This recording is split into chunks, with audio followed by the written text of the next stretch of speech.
Assalamualaikum warahmatullahi wabarakatuh. Alhamdulillah, alhamdulillahi rabbil alamin. Assalatu wassalamu ala asrafil anbiya'i wal mursalin wa ala alihi wa sahbihi wa barik wa sallim ajmain, amma ba'd. Baik, untuk pembelajaran Quran Hadis kelas 3 Madrasah Ibtidaiyah dengan materi surah Al-Ikhlas.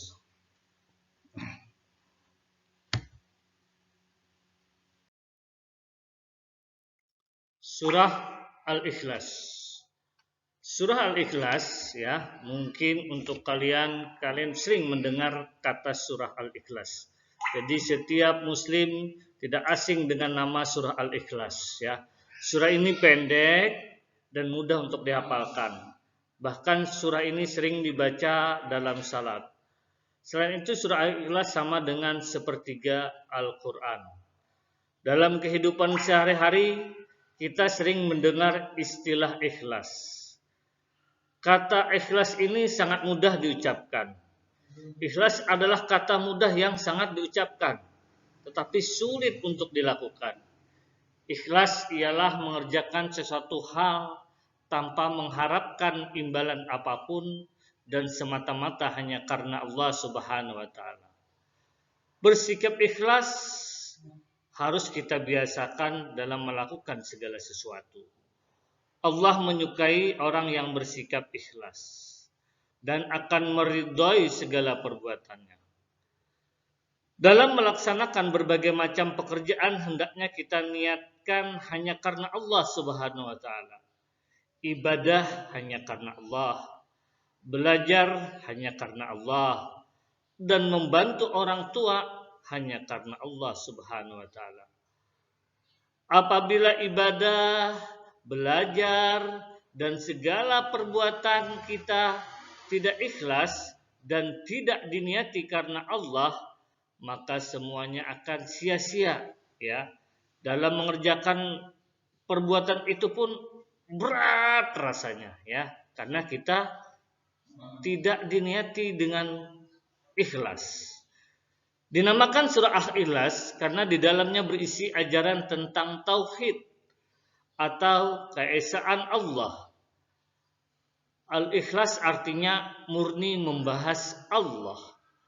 Surah Al-Ikhlas dinamakan juga dengan Al-Asas, At-Tafrid, At-Tajrid, Qul huwallahu ahad, At-Tauhid, dan Al-Iman.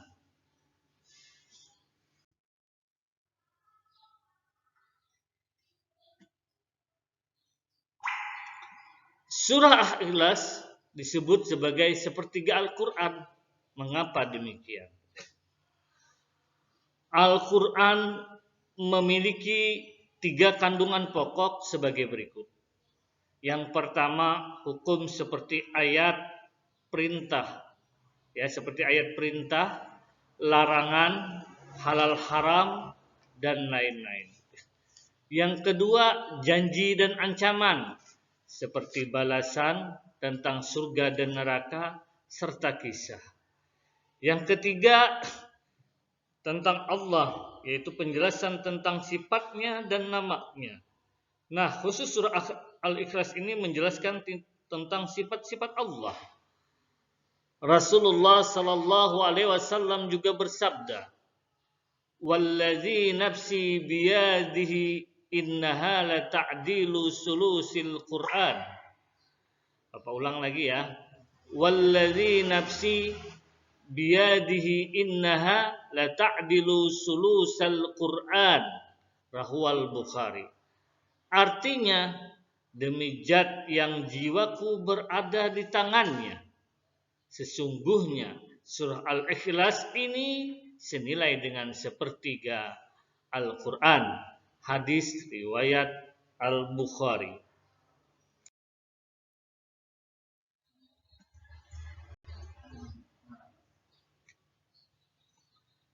Lafal surah Al-Ikhlas.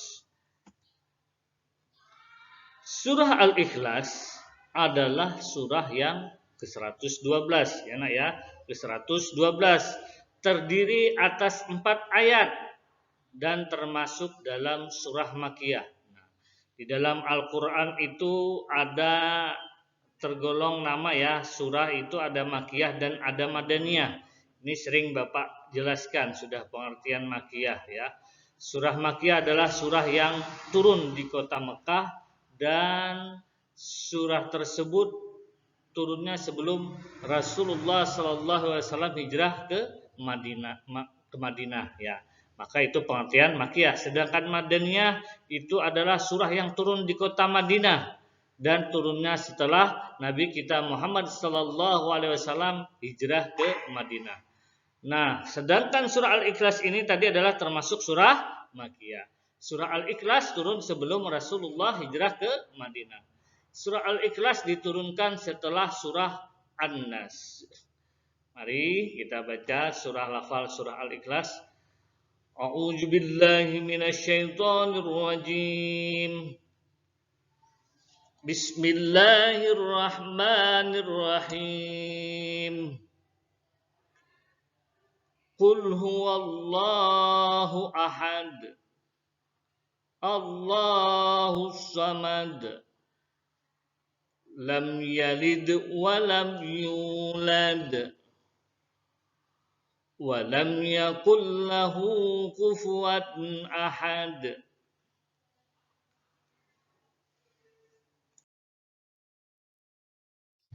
Terjemahan surah Al-Ikhlas.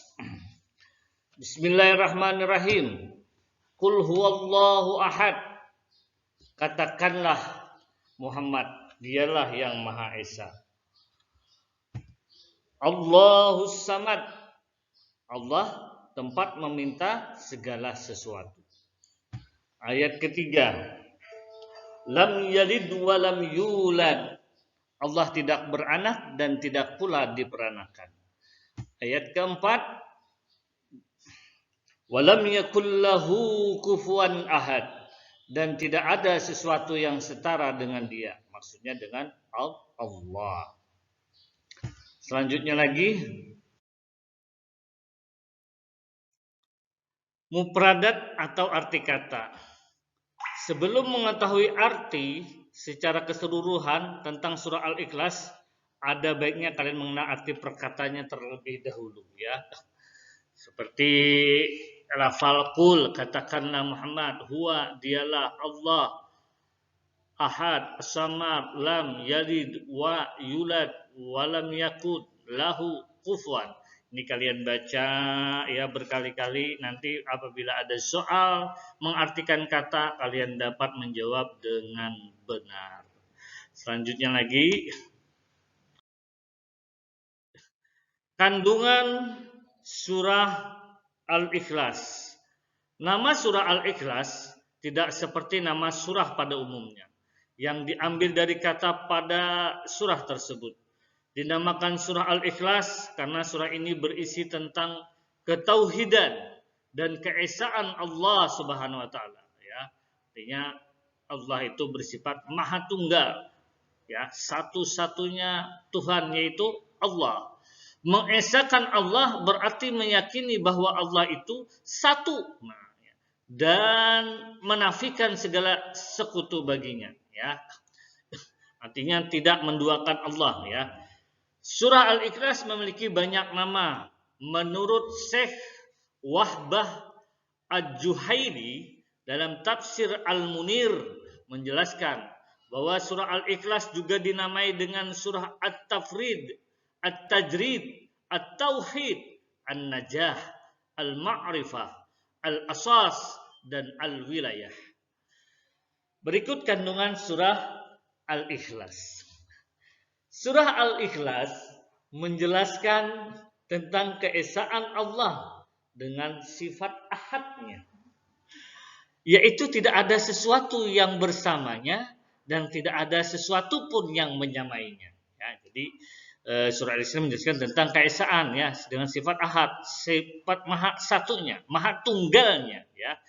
Jadi tidak ada yang bisa menyerupai bahkan menyamainya ya. Yang kedua, hanya kepada Allah segala sesuatu makhluk bergantung, artinya memohon kepada Allah, bermunajat kepada Allah, ya. Maksud segala makhluk bergantung di sini bukan makhluk yang bergantung, ya. Artinya kita membutuhkan Allah. Artinya Allah itu tempat segala sesuatu kita memohon dan bermunajat, ya. Karena seluruh makhluk butuh kepadanya. Allah lah satu-satunya tempat yang dituju untuk memenuhi semua hajat makhluk. Ya, jadi hajat apapun itu, ya. Sedangkan Allah tidak membutuhkan apapun dan siapapun, ya. Artinya Allah tidak meminta dari hamba-hambanya atau dari makhluknya untuk mengharapkan balasan dan sebagainya. Yang ketiga, Allah tidak beranak, tidak beristri, dan juga tidak diperanakan, ya. Makanya Allah itu Maha Tunggal, Maha Esa. Surah Al-Ikhlas juga menegaskan bahwa tidak ada yang sebanding dengan setara dengan Allah, baik wujudnya maupun zatnya, ya. Ini masalah baik wujud dan maupun zatnya nanti kalian pelajari kalau sudah mulai dewasa, ya, tentang sifat-sifat Allah, ya, tentang wujud ataupun zatnya, ya. Ini cukup mengetahui aja dulu, ya, wujud dan zatnya. Yang kelima, surah Al-Ikhlas mengajarkan tentang pokok-pokok tauhid dan pondasi keimanan. Surah Al-Ikhlas juga membantah keyakinan orang-orang kafir, orang-orang musyrik, dan ahli kitab yang menyekutukan Allah dengan berhala atau sesuatu yang lainnya. Ya, pada zaman dulu kan para Yahudi itu selain menyembah patung juga menyembah pohon, menyembah matahari. Nah, itu artinya menduakan Tuhan, itu artinya musyrik, itu, ya, menyekutukan atau disebut ahli kitab orang yang menyekutukan Allah, ya. Baik, selanjutnya lagi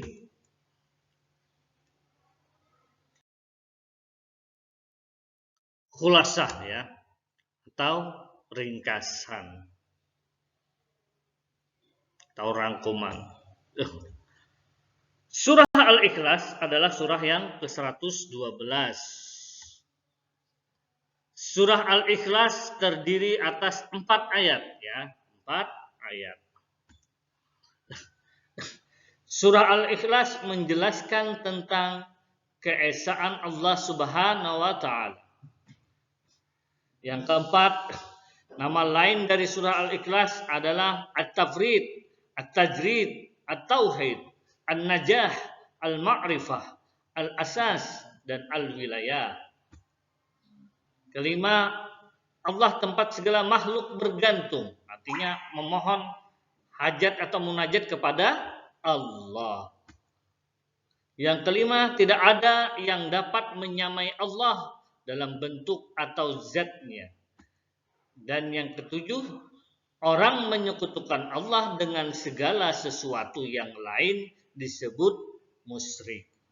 Baik, untuk pembelajaran hari ini semoga anak-anak dapat menyimak dengan baik dan memperhatikannya dengan benar dan dapat mengambil intisari pada pembelajaran hari ini. Baik, Bapak ucapkan alhamdulillah pembelajaran hari ini cukup sampai di sini. Bapak akhiri dengan kata Assalamualaikum warahmatullahi wabarakatuh.